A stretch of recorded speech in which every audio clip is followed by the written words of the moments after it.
Hi, everybody. My name's Dana Carpenter. I'm managing editor of CarbSmart.com. And I am really happy to be here today with my friend Bill Davis, who I certainly hope, know through his books. Undoctored Wheat Belly is the one that put him on the broad national map and started a revolution. And Super Gut, all of which I have read, all of which have taught me things that I did not know.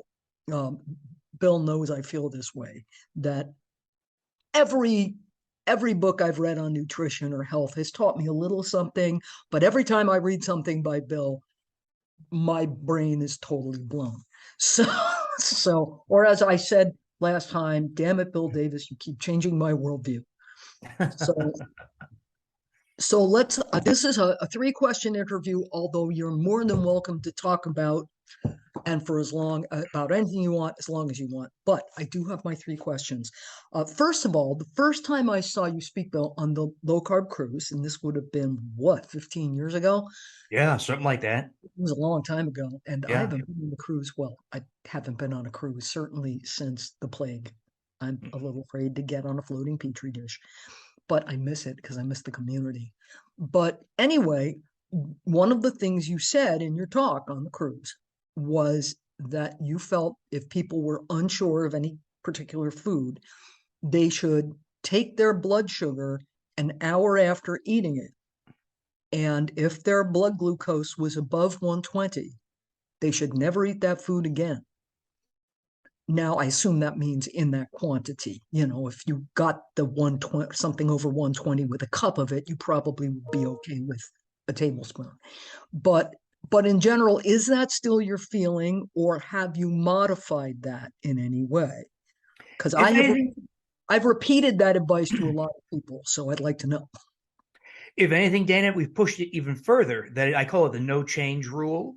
That is, you want little, accepting that these devices are accurate only to plus and minus about 15 milligrams. In other words, 85 is really 70 to 100, right? So accepting that imprecision, we aim for no change at all. So if you start at 90, we'd like to stay around 90, certainly never higher than 100. And the rationale for that's simple. You avoid a lot of problems doing that. Most notably, glycation, that is glucose modification, so you remember, of proteins. So proteins in the body are highly susceptible to glycation, and it's Ages. irreversible. Yeah, So, ages. yes, exactly. So, for instance, collagen, which is a structural protein in your skin, in the dermis, as well as in joints, cartilage, and other places. Everything. Mhm, Holding everything together. Yep. mhm. Is extremely susceptible to glycation. And when you glycate your collagen, it becomes brittle and stiff. And you become brittle and stiff. And such things as joint cartilage start to break down, erode. And that's the process that leads to arthritis and joint pain. In skin, it accelerates skin aging, crepey, thin skin. And so if you avoid going above 100, or having no change in blood sugar. So if somebody's a type 2 diabetic and they start 135, go no higher with 135. And you do that over and over again, and you may have noticed weight loss is accelerated. And you can undo type 2 diabetes in the majority of people just by doing that, because over time, when you do this, the degree of insulin resistance, that is the poor responsiveness to insulin, starts to go away.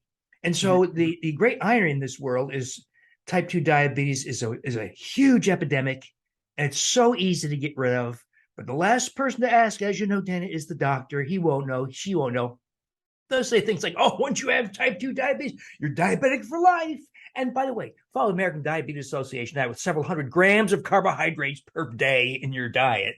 I know.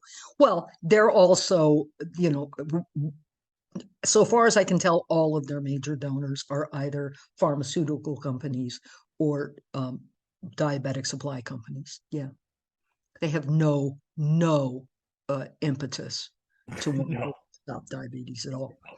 they become irrelevant. Yeah. Um, And yeah, I know about ages because I've been paying attention to the anti-aging effects of nutrition for a long time. And seeing as I told you before we turned on recording, it is today my 64th birthday. I cannot begin to tell you how much gladder I am every single year that I started paying attention to nutrition when I was 19. it really helps if you start when you have some youth to preserve.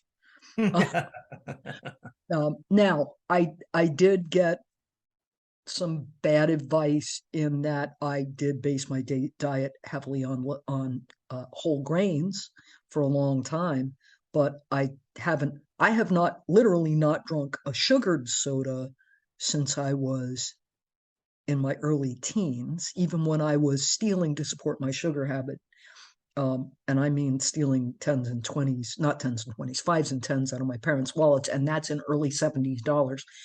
Um, I was drinking diet soda, and I gave up sugar and white flour at 19 because I learned about psychiatric effects, but I was still under the impression that whole grains were good for me. But I haven't had, a Twinkie, a donut, any of that stuff since I was 19. That's Uh, great. and I went low carb at 36. So um, and so grateful that I did. So grateful that I did. And you Uh, told me your HDL is really high before you started recording. Of course, a yes. marker for the potential for extreme longevity. Well, let's hear it. Uh, Plus, and I'm making this admission on camera so everybody will know. I take metformin, and I take metformin not because I've ever seen my A1C above 5.1 is the highest I've ever seen my A1C, but because metformin is the first thing we have that is a proven life extension drug. It, on average, gives you an extra 10 years. And for a drug that's cheap and has a long record of safety, I, I can't see any reason not to take it. I'm not a person who's all, oh well, on the one hand you must only use drugs, or on the other hand you must only use natural diet and stuff. I think we should be using everything we can get our hands on, but being smart about it, obviously, and not using drugs to uh, to eliminate some of the only some of the ill effects of abusing ourselves, because that's a bad idea. So another question. I know that you are, of course, you advocate a low carb diet, as do I, and that's why we're here. That's why we met. But you have said that you're not in favor of a keto diet. Now, I have been in a mild ketosis um, for pretty much the last 27 years. And to give you a definition of that, I have like a 12 or 13-year-old Ketonix breath ketone meter. I just ordered a new one. And when I blow into my Ketonix, it almost always registers green, which means a mild state of ketosis. Every now and then I blow a yellow. I only blow a red when I fat fast. But so I have been in a mild state of ketosis all these years, and I don't feel it's done me any harm. Where is the stance of you like low carb, but you're not a fan of a keto diet come from? It comes from two areas. One is the disruption of the microbiome that occurs with a ketogenic diet, and two, the fairly substantial experience with ketogenic diets in children who have intractable seizures. So let's tackle the kids. So we've known for a century, right, that kids, these poor kids, 2 years old, 4 years old, 12, have intractable grand mal seizures. And one of the solutions, oddly, is to go on a ketogenic diet. And it reduces seizure frequency approximately 50%. So it's not a cure, but it does work. And these kids have been looked at, and we're going to talk about the ketogenic diet as it's currently used, not the old-fashioned way, which was give these kids crap like corn oil. So now it's olive oil, it's coconut oil, saturated fats, meats, green leafy vegetables without starch. But what happens to these kids? Well, these are children, of course. They develop kidney stones. So kids don't develop kidney stones. These kids, about 8% of them get kidney stones, usually calcium oxalate kidney stones. They stop growing. I'm sorry, did you say 8% or 80%? 8, just 8.0. Okay. Which is much more than kids Yeah. just don't get kidney stones. Yeah. They stop growing. They fall off the chart in growth curve. They develop osteopenia and osteoporosis. These are children. Yeah. They become constipated. Their microbiome is looked at, and while there's some variation among from study to study, one of the consistent findings is a drop in what's called species diversity, simply the number of microbes you have. And this is a big problem, by the way, in modern people. We've lost literally hundreds of important species in the gastrointestinal microbiome. And these are species, Dana, that did good things for us, and we've lost them. And that effect, pardon me, is amplified in a ketogenic diet. One of the things that seems to occur is, so when you're not taking in nutrients for microbes, so microbes have to eat. They eat fiber, As do we all, yes. Well, what happens is many microbes either are reduced in number or die, disappear. They're gone. So you lose species with a consistent ketogenic diet. So it's not ketones per se that are bad for you. Ketones are harmless. They're good for you. Beta hydroxybutyrate, it's good. They're good. It's the absence of nutrients for microbes.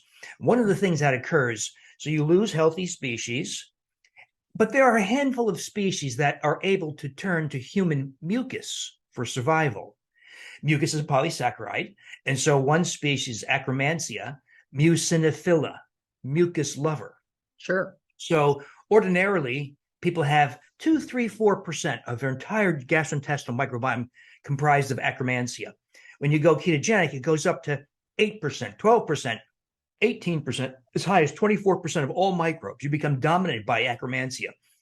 And this starts to consume your intestinal mucus barrier, which is a very big problem. It causes intestinal inflammation. It causes body-wide inflammation. It increases what's called endotoxemia, that is the entry of bacterial breakdown products into the bloodstream. And that, by the way, Dana, is a huge thing for listeners to get their arms around, because when you have microbes that allow their breakdown, when we have microbes in our GI tract, there's trillions of them, and they only live for a few hours at a time. And when they die, a lot of the breakdown products enter the bloodstream. That process is called endotoxemia, finally validated in 2007 by a European group, since corroborated many, many, many times. It's a real thing. But it tells us how microbes in the GI tract can be experienced as depression in the brain, or dementia, or Parkinson's disease, or the aches and pains of fibromyalgia, or rheumatoid arthritis, or metabolic diseases like insulin resistance, type 2 diabetes, obesity. In other words, this is how microbes export their effects to other organs of the body.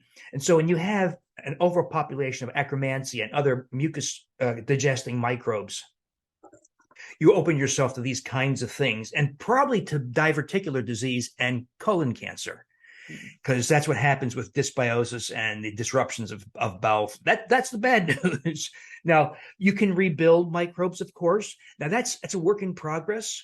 Yeah, as you know, one of the most fun, exciting things we do is try to restore the microbes we've lost. For instance, the one I know you don't know about, Lactobacillus reuteri, lost by almost all Americans because it's very susceptible to common antibiotics like amoxicillin.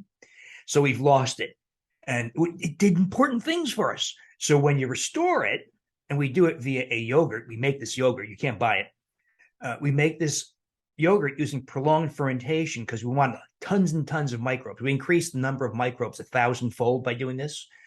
When we make the yogurt and we perform something called flow cytometry on the yogurt, we get about 250 to 300 billion microbes per half cup serving. And when you do this, wonderful things happen, as you know, because it boosts oxytocin release from the hypothalamus. You like other people better. I have wondered, having read Supergut, I have wondered if part of the extreme rancor in our society today has to do with the fact that it is a rare person who has not been through at least one bout of antibiotics. Mm-hmm. And you're very smart in it. You're exact. I believe you are exactly right. The rise of narcissistic behavior, the record-setting divorce, the skyrocketing suicide rate, even pre-pandemic, between 2007 and 2015, there was a 35% increase in suicide attempts. Okay. Social isolation, loneliness. So this is all, I think, at least in part, not entirely. There's other reasons, of course.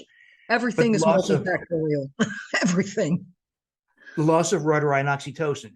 but it goes even further than those social and emotional effects. Ladies love it because it boosts collagen deposition in the dermal layer of skin, and you start to lose your wrinkles. By the way, you have tremendous skin. It's better on my face than on the rest of my body, to be honest. And that's not because I've had anything done. I had Botox 8 years ago right there, Mm. but I'm thinking after 8 years it's pretty much gone. But no, I lost some more weight recently, and at my age, the body skin ain't snapping back the way it used to. By the way, I think this is my speculation, but I think it's true. I think the depth of your nasolabial folds is a good sign of the collagen adequacy in your body. And you have almost none, which is great. You know, if you look at other people and then look at statues from 2,000 years ago or photographs from people in the 1930s, you'll see that the nasolabial fold has gotten much more prominent in modern people compared to, and I think it's because of the loss of rotari, thereby collagen, as well as the failure to take in dietary collagen and hyaluronic acid, both of which come from organs. Yes. Well, and bone broth, of course, is a And great bone source broth. Yep. of collagen. And I just put plain gelatin, which is I buy it in 4 pound jars. I mean, literally huge jars of plain gelatin, and put a scoopful in a, a carafe of tea every day. Oh, what a great And idea. yeah, and Excellent. it's cheaper than the stuff that's labeled collagen. But you know what gelatin is? It's collagen. What it is. It doesn't dissolve in cold drinks the way the processed collagen does. But other than that, um, but the other, by the way, the other thing I do is I do facial exercises, and Mm, I am here to tell you they make a difference. mm. I am Interesting. here to tell you they make a difference because the there's less of everything falling toward the center of the face Mm, when hmm. the muscles strong. Very nice, So Dan. so Well, in addition to the skin, the collagen deposition, there's mhm, also an acceleration of healing. mhm, There's a restoration of youthful muscle, which is a mhm. huge effect. There's a boost in libido in both men and in women. In guys, there can be a marked increase in testosterone back to youthful levels. It's not Mhm. uncommon to go from 350 to 700 with the rotari slash oxytocin. There is a restoration of, I should say, a reversal in many cases of vaginal atrophy, which is something we don't talk about much, but it's very common. And it's a lot of problems for ladies: dryness, irritation, discharge, infection, like candida infections. And so oxytocin restores the vaginal epithelium, the vaginal lining, and moisture.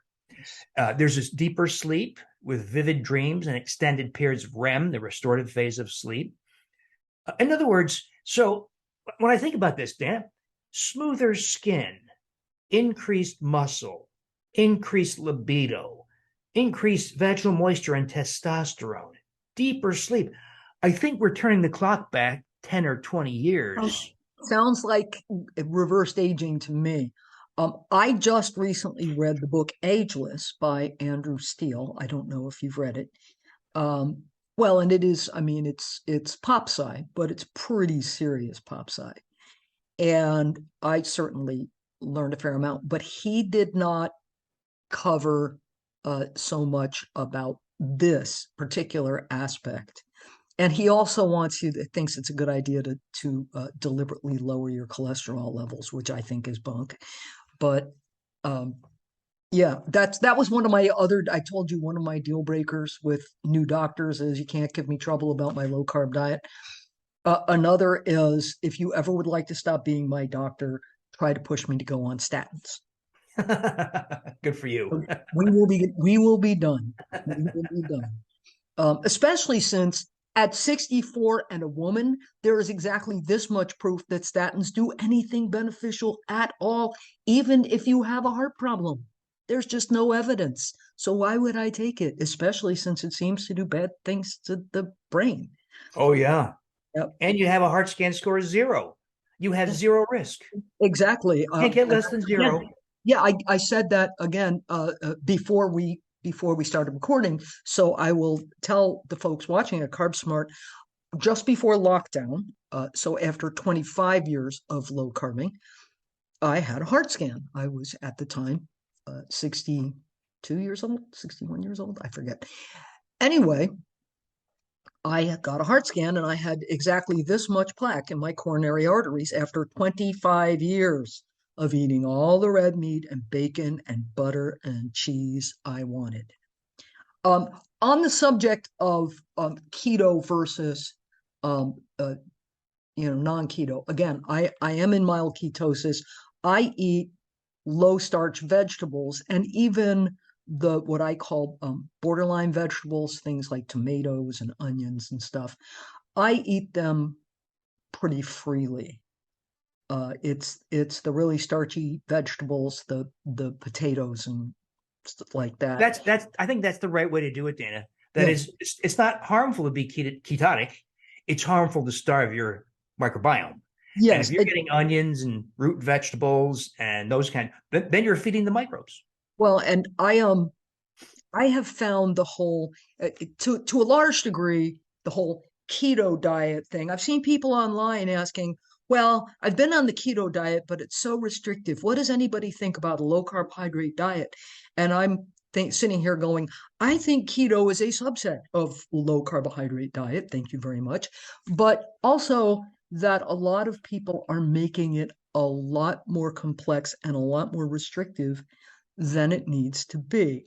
As you know, to a large degree, I have approached this not only as a person who cares about her health, but also as a person who cooks and who cares about food and who realized early on that for a lot of people, maybe most people, the biggest question they needed answered was, what's for dinner?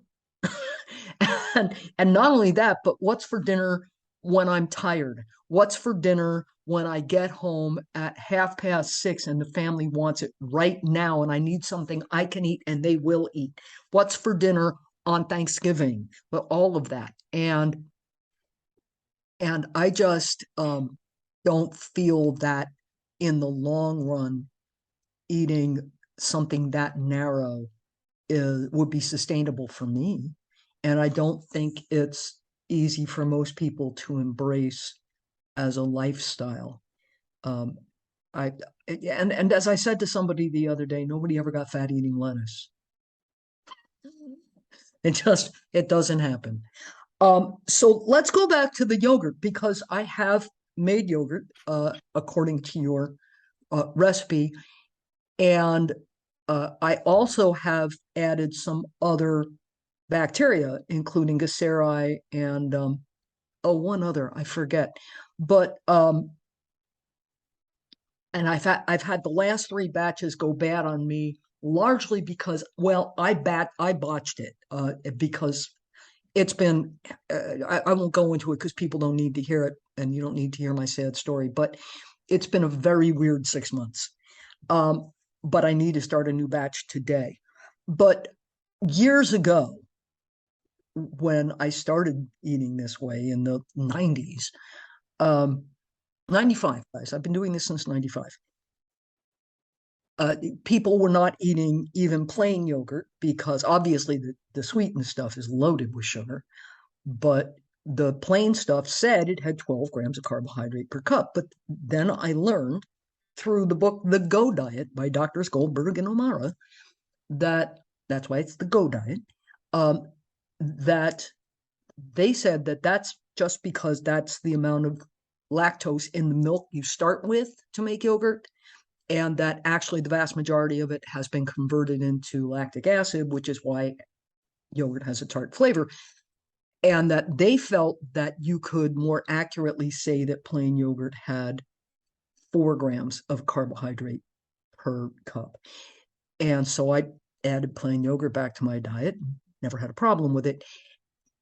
But then I started making it according to your way of doing it. And first of all, guys, he uses half and half instead of milk, which right there, big improvement. And we add inulin, which is a fiber and gives the little beasties food, as he mentioned, but it is technically a carbohydrate. But we also then incubate it for way longer, way longer. I have found that I get better results, Bill, incubating mine at 100 degrees for 30 hours, not 36, but then leaving it. I do it in a water bath, and I leave it in that water bath until the water bath has completely cooled off. So a few more hours. But I got a better quality of yogurt that way. But the question is, do you have any idea? I mean, and obviously it's going to depend a lot on how people make it and whatever, but do you have any idea what the actual carb count is on yogurt made your way? We've not done a formal analysis, but as you probably noticed, it's not sweet. No. And as you point out, and I'm impressed you knew this, that the lactose is fermented to lactic acid. And when we test the pH, so conventional yogurt, so your listeners may get confused by the word fermentation, but all it means is how microbes get nourished. But Mm. microbes double. They don't have sex. There's no mommy and daddy microbes. There, one microbe becomes two, two becomes four. They just double. It's No so-called microbe asexual. weddings? Bill, I had this whole idea of micro bridal shops. It's gonna have a whole business. Anyway, go ahead. So commercial yogurt, so rotary, for instance, doubles every 3 hours at 100 degrees Fahrenheit. Commercial yogurt making is typically a 4 to 6 hour long process. So you can imagine you get almost nothing in the way of microbial counts, and thereby you have lots of lactose left over. We're going to ferment. I use 12 doublings, 36 hours. And that's where we get those high numbers, the 250 to 300 billion counts per half cup serving. Mhm. So 12 doublings reduce the pH to about 3.5, which is about tenfold more acidic than conventional yogurt. Now, that accumulation of lactic acid and thereby an acidic pH also, by the way, denatures or breaks down the casein beta A1 protein. Ah, which means that people who have the problem with A1 should be the A protein should be able to eat this. Or more tolerant, less likely to suffer an immune response. Or, of course, you just use A2 dairy Yeah. or goat or sheep. Okay. So a lot of workarounds. Coconut milk too. It doesn't have to be dairy. It could be coconut milk. It could be salsa. It could be fruit purees. It could be hummus is very fermentation friendly. You'll have to dilute it somewhat, but you can I've find all recently kinds of. developed a taste for kimchi. Oh, Kimchi excellent, is good. excellent. Yeah. But, and, as you point out, we don't have to make this harder than it is. It's really very simple. I also tell people, because as you're doing, you can kind of pick and choose the microbes you want for the effect you want. So if you want smoother skin, increased libido, deeper sleep, let's ferment Lactobacillus rhodori. If you want reduction in inflammation because you have a bad knee or something, let's ferment Lactobacillus gasseri. Let's say you have knee pain from arthritis. Let's ferment Bacillus coagulans. Let's say you have maybe your daughter or granddaughter just had a new baby. You want to make sure that baby develops properly. We'll make sure it gets Bifidobacter infantis. That allows it to digest the human milk oligosaccharides in breast milk. And if you do that, the baby's more likely to sleep through the night, has 50% fewer bowel movements, thereby 50% fewer diaper changes for mom and dad. It is less likely to develop asthma, autoimmune diseases like type 1 diabetes, and it will have a higher IQ later in life. It's Nice. big Nice. effect. So I tell people, don't get overwhelmed. Think like going to a restaurant. You walk into a restaurant, waitress hands you a menu. You don't freak out and say, there's no way I can order all these appetizers and main dishes and desserts. You just pick the ones you want. Same Well, thing. and you can put more than, as I said, you can put more than one species in a batch of yogurt. Mm-hmm. Yeah. And you get, depending on the effects you want.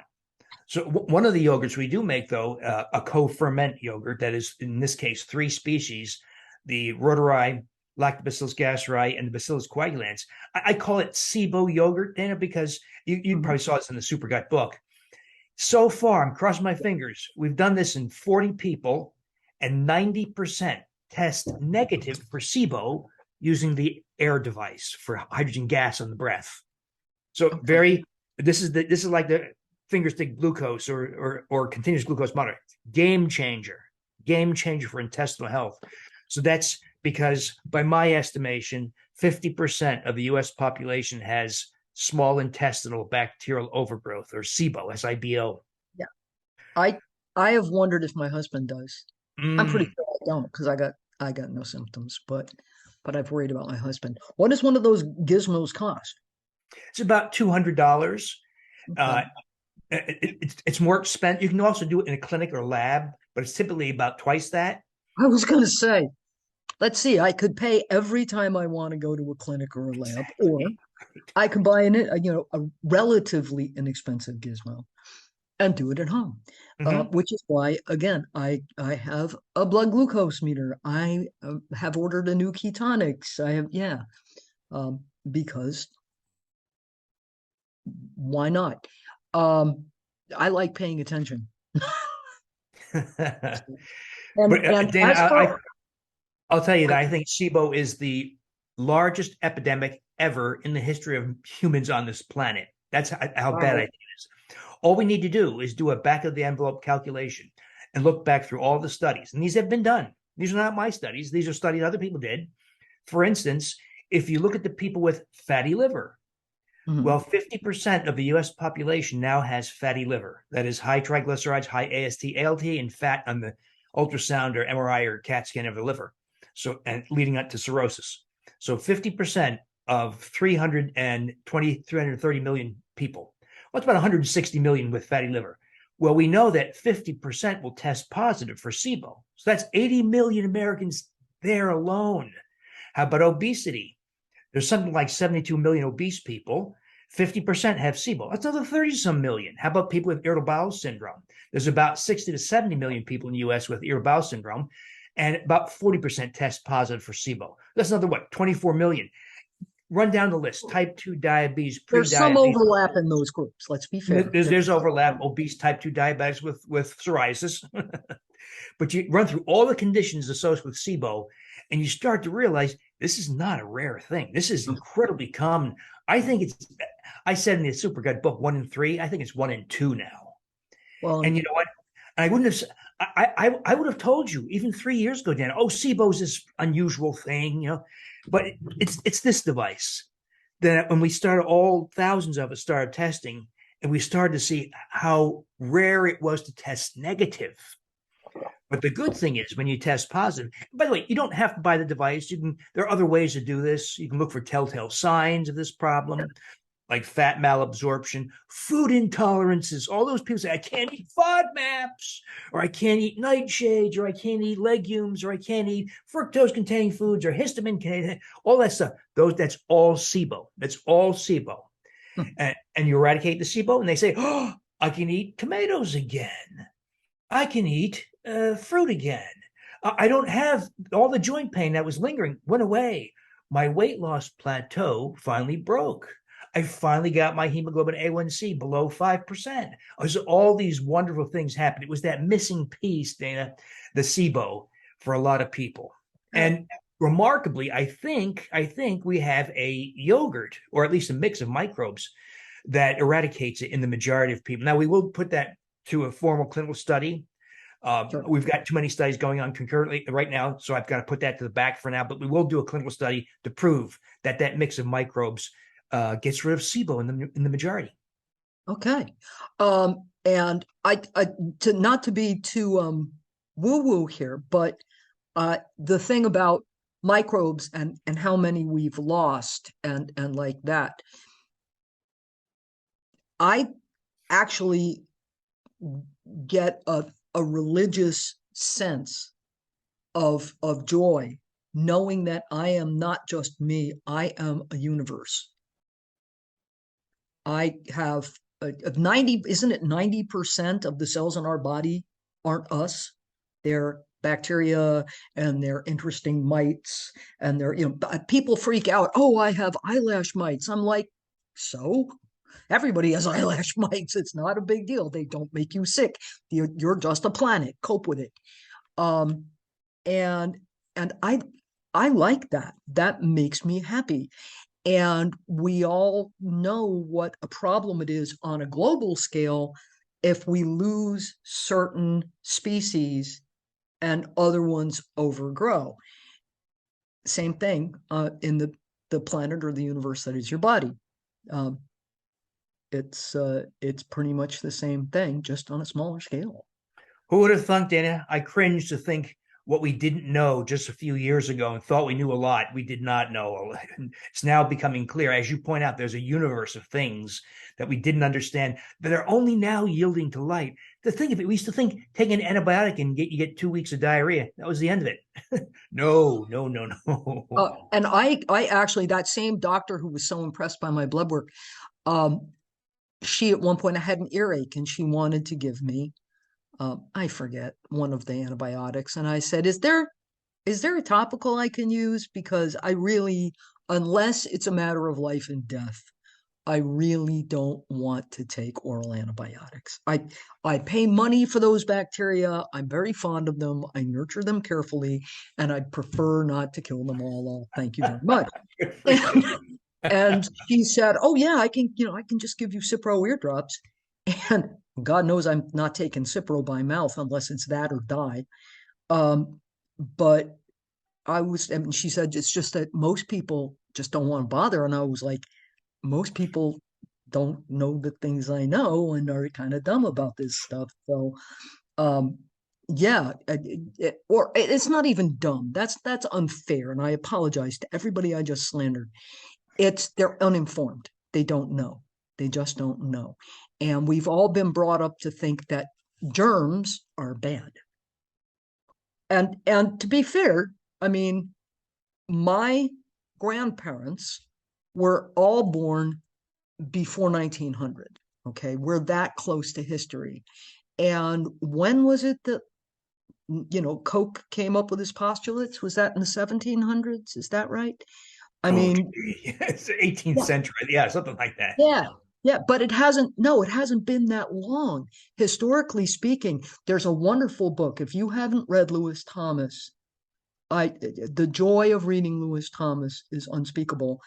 And he was a doctor. He graduated Harvard Med in the 30s and wrote books.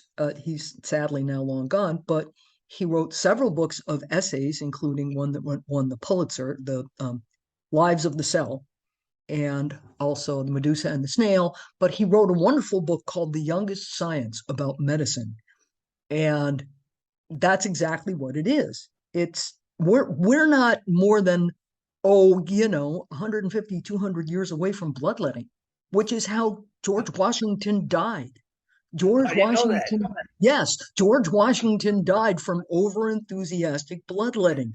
Galen, Galen is burning in hell somewhere because of his humors theory that has led to how many people dying from being purged?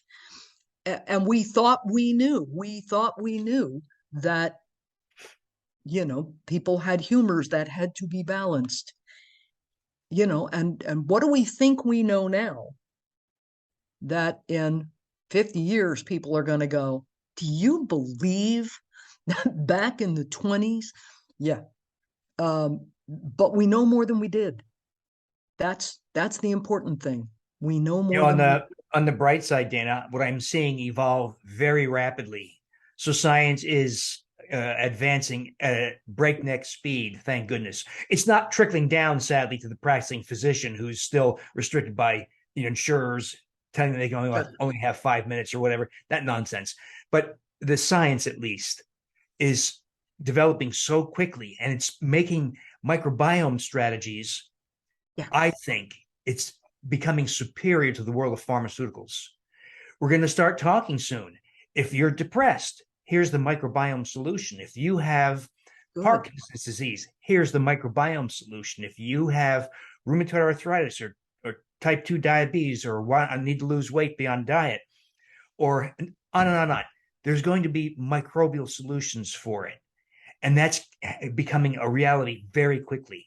Okay, we're way past 3 questions now, but um, can you tell me a particular species that increases levels of dopamine? Because I have ADD. I was diagnosed with ADD, ADHD, whatever you want to call it. I never had the H part. So at the age of 52, I was diagnosed, and suddenly my entire damn life made sense. And to be fair, knowing now what I know about ADD, my dad had it, And even though I never met him, because he died when my father was 18, I would bet money that my grandfather had it as well. I say this because grandpa smoked 3 packs a day, drank a bottle of codeine cough syrup a day because all those cigarettes give you a hack, and dropped out of a heart attack at 58. And also, my heirloom from my grandfather, plug your ears if you're easily shocked, is my grandfather's World War I pornography collection. So the whole His possible what collection, Dana? pornography collection. Oh, I have oh. my grandpa Carpenter's World War I pornography collection, mostly just French postcards of naked ladies from 1917 or so. And yeah, things you inherit. It's yeah, you see all these antiques behind me. Believe me, the house is full of old stuff. But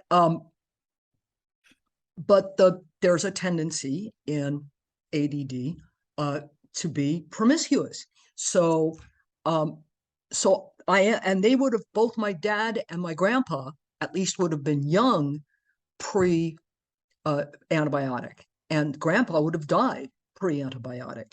So I think ADD is to some degree genetic. I do. But can it be made worse by gut bacteria? I would suspect it can. And so the question I have for you is, do you know a bacteria that would increase my dopamine levels? I do not.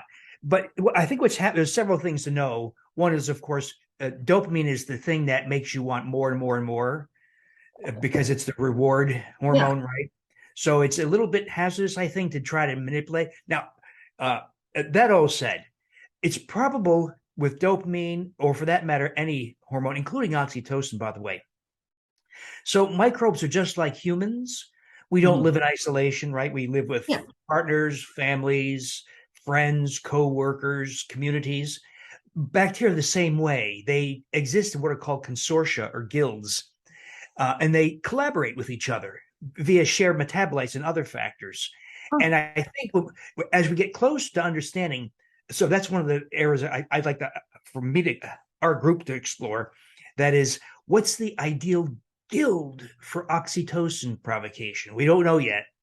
My friend, Dr. Raul Cano, with a 40-year history of academic microbiology, has worked on this. And by the way, he and Martha Carlin, his business partner, came up with a product called Sugar Shift. I have no relationship with them. I'm just Oh, telling you it's a yeah. cool product. It's the only product on the market, only probiotic product on the market, Dana, in which a guild effect has been incorporated. So they put together these microbes that consume fructose, glucose, and sucrose. Lo and behold, it reduces fasting blood sugar in non-diabetics by 9.8 milligrams. We did it in 20 Wow. people. Yeah, which is huge. Yeah.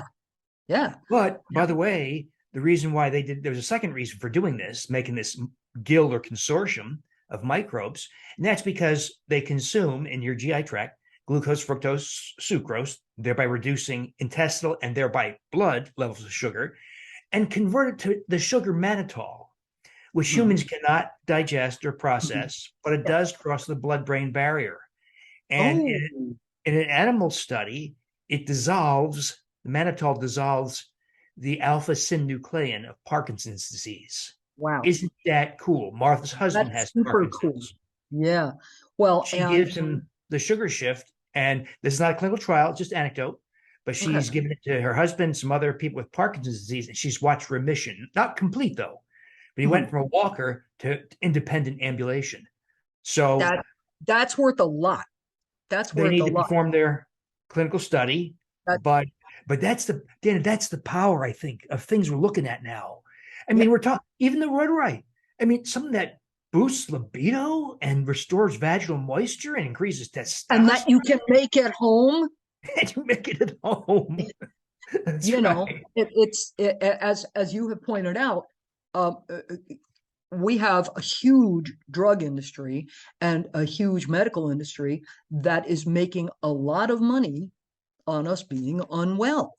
And that really does not want us to be able to, uh, not everybody, to be fair, it isn't everybody.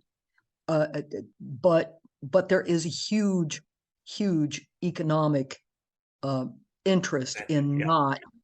not letting people make, or not encouraging people to make their own medicine and create their own health.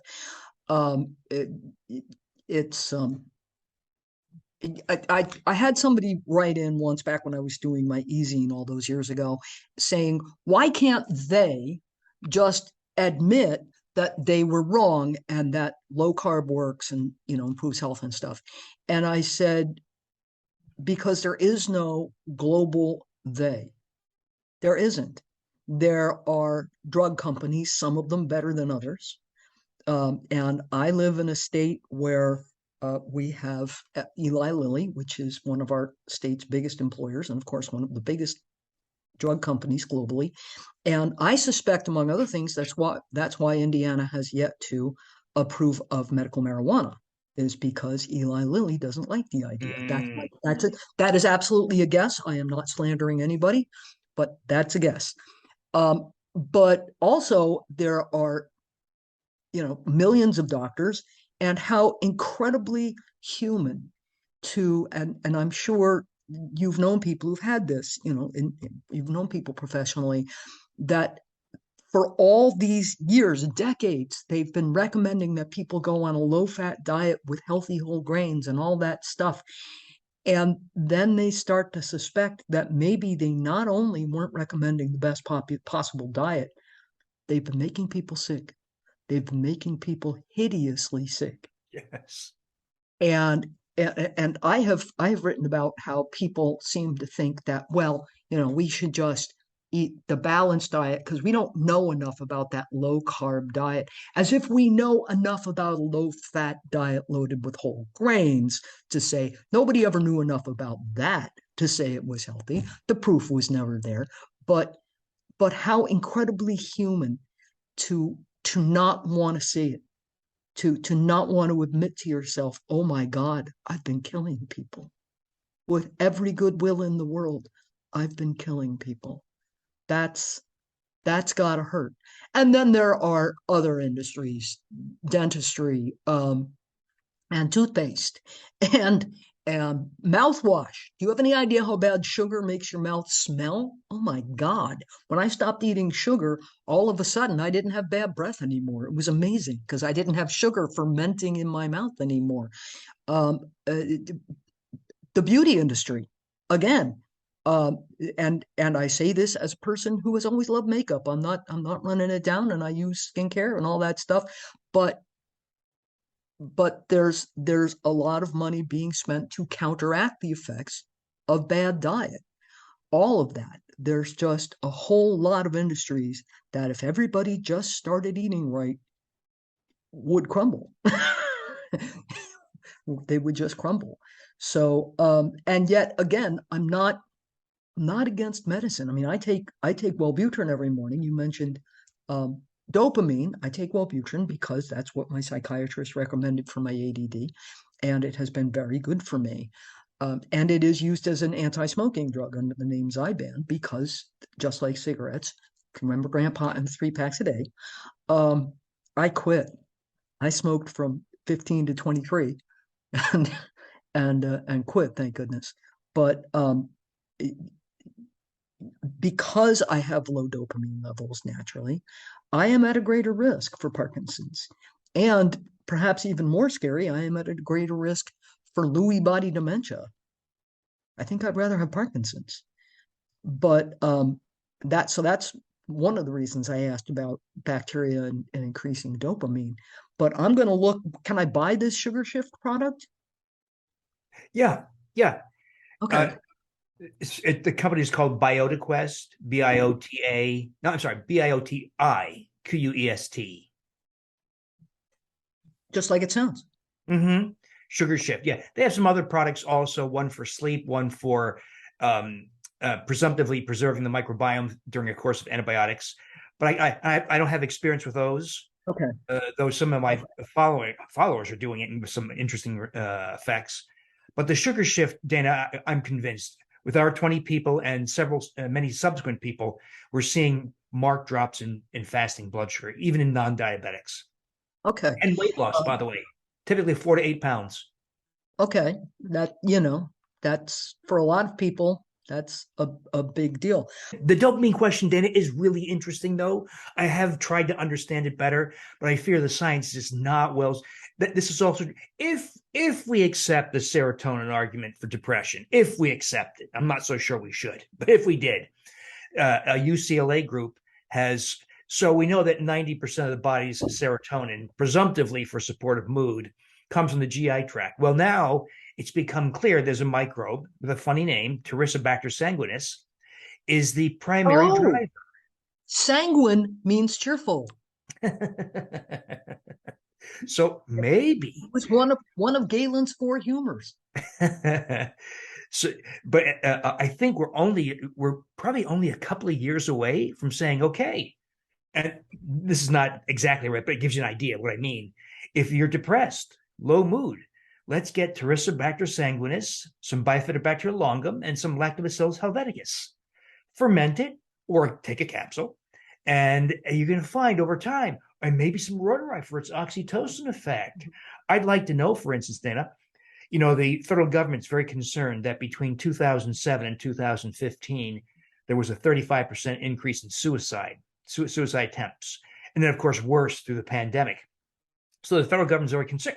Everybody's concerned about that. Why in the world is this flood of suicide attempts going on? We have 5 studies that show that people who attempt suicide have lower blood and cerebrospinal fluid levels of oxytocin, 50% lower. Mm. So could restoration of this lost microbe, rotari, be at least part of the solution for the uptick in suicides? A lot of interesting stuff we need to understand.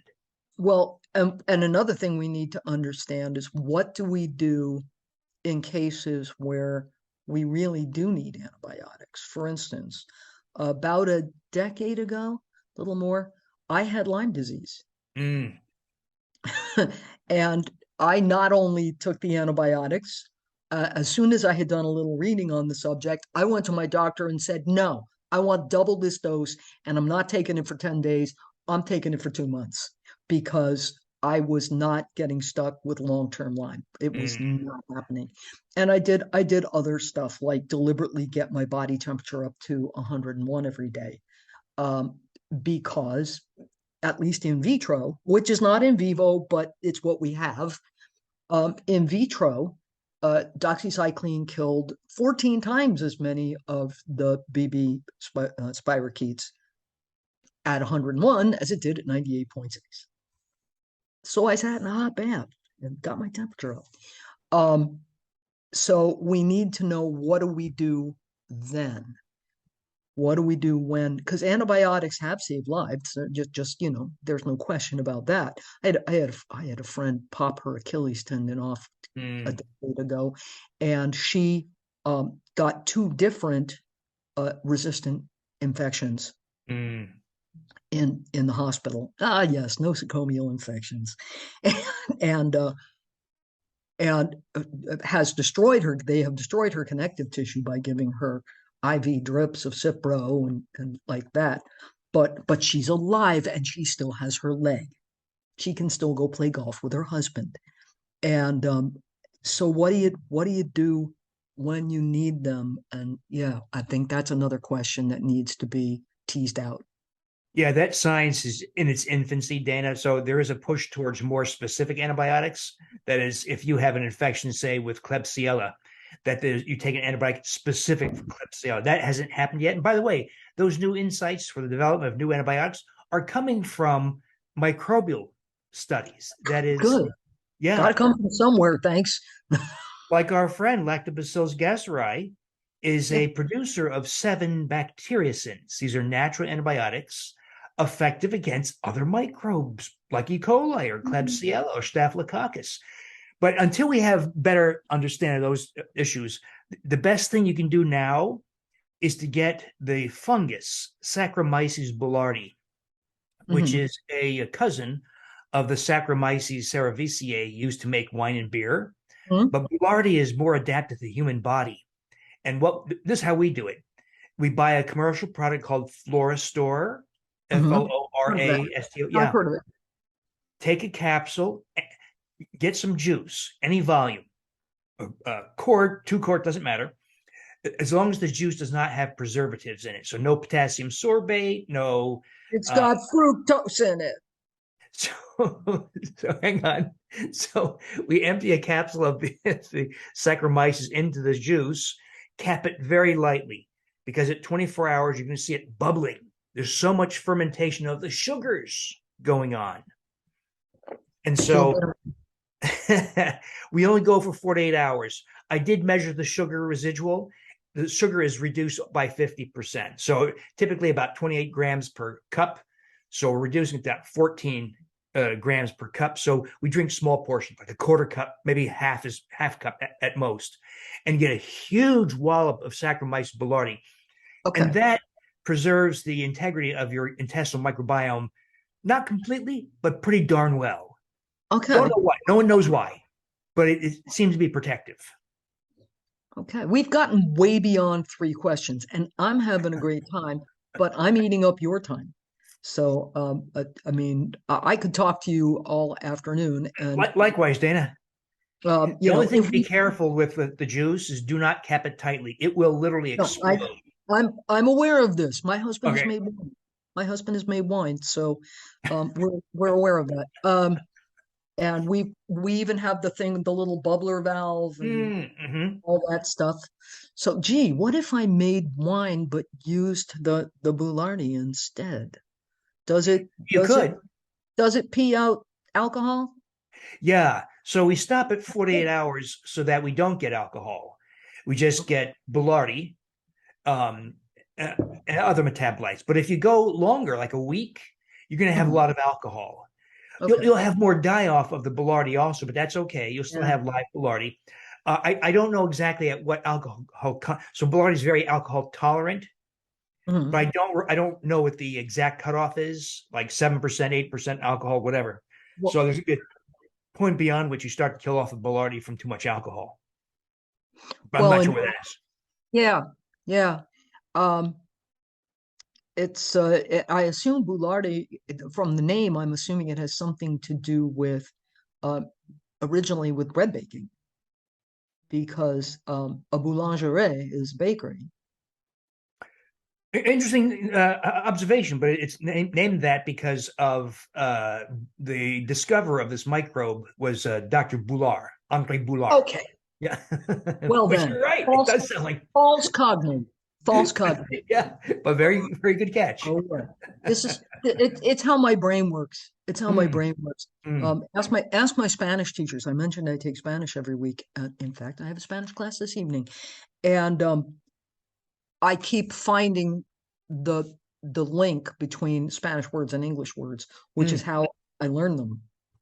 Is if I can see how the two are related, Hmm. my brain will keep them.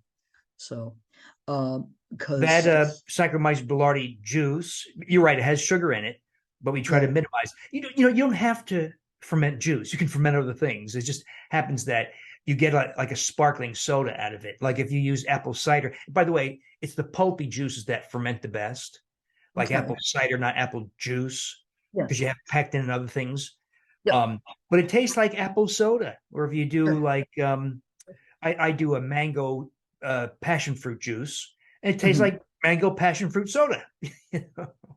The thing is, I gave up soda years ago. I do drink a lot of sparkling water, and you know what I drink that's good? And this has nothing to do with anything we've been talking about. But um, I make a very concentrated hibiscus tea, and I pour about that much into the bottom of a big glass, and then add a little stevia and fill with chilled sparkling water.